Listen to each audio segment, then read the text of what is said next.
কালকে আর চুল কাটা হয়নি, তো আজকে চুল কাটতে এসছি ওয়েসিস পার্লারে।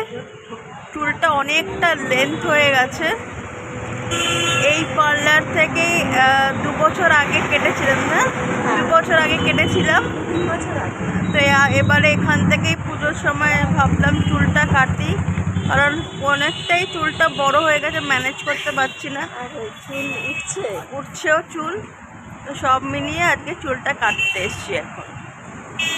এখন সন্ধে হয়ে গেছে, বেশ কিন্তু রাত মনে হচ্ছে, রাত হয়ে গেছে মনে হচ্ছে। এখন যত দিন এগোবে তত তাড়াতাড়ি রাত বড়।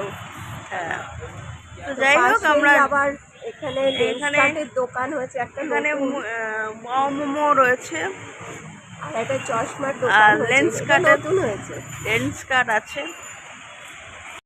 পার্লারে ঢুকে দেখছি বেশ ভিড় আছে, চুল কাটা হচ্ছে, থ্রেডিং হচ্ছে, ভ্যাক্সিং হচ্ছে, তো আবার এসব কাজ হচ্ছে। তো আমি আজকে পার্লারে এসেছি চুল কাটতে পুজোর সময়।